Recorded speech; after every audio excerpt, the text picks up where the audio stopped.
बिस्मिल्लाहिर्रहमानिर्रहीम। अस्सलामु अलैकुम। लव्स मोती चैनल में खुशामदीद। एक बार राबिया बसरी रहमतुल्लाह अलैह ने 7 दिन तक सिर्फ पानी से रोज़ा खोला। घर में रोटी का एक लुकमा भी नहीं था। इफ्तार का वक्त करीब था कि हज़रत राबिया बसरी पर भूख का गलबा तारी हुआ। नफ्स ने फरियाद करी, राबिया आखिर तू कब तक मुझे भूखा रखेगी? अभी आप रहमतुल्लाह अलैह के दिल में ख्याल गुजरा ही था कि किसी शख्स ने दरवाजे पर दस्तक दी।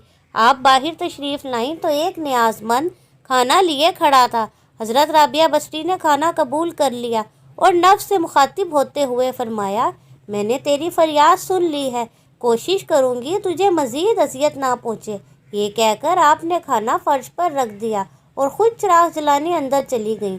वापस आईं तो देखा कि एक बिल्ली ने खाने के बर्तन उलट दिए हैं और ज़मीन पर गिरा खाना खा रही थी। हज़रत राबिया बसरी ने बिल्ली को देखकर मुस्कुराई और बोली, शायद ये तेरे लिए ही भेजा गया था, इत्मीनान से खा ले। इफ्तार का वक्त करीब आ चुका था। हज़रत राबिया बसरी ने चाहा कि रोज़ा पानी से इफ्तार कर ले। इतने में तेज़ हवा का झोंका आया और चिराग बुझ गया। हज़रत राबिया बसरी अंधेरे में आगे बढ़ी। इत्तफाक से आप बर्तन से टकराई और पानी का बर्तन टूट गया और सारा पानी ज़मीन पर बह गया। बेख्तियार आप रहमतुल्लाह अलैह की ज़बान मुबारक से ये अल्फाज अदा हुए, इलाही ये क्या राज है, मैं गुनहगार नहीं जानती कि तेरी रज़ा क्या है। जवाब में गैब से एक आवाज़ आई, ऐ मेरी मोहब्बत का दम भरने वाली, अगर तू चाहती है कि तेरे लिए दुनिया की नेमतें वक्फ़ कर दूँ तो फिर मैं तेरे दिल से अपना गम वापस ले लूँगा, क्योंकि मेरा गम और दुनिया की नेमतें एक दिल में जमा नहीं हो सकते।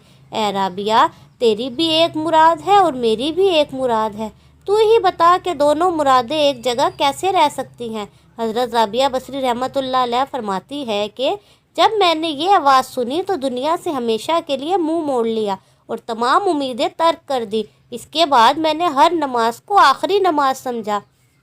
सुभान अल्लाह। अल्लाह ताला हमें अपने नेक बंदों के रास्ते पर चलने की तौफीक अता फरमाए।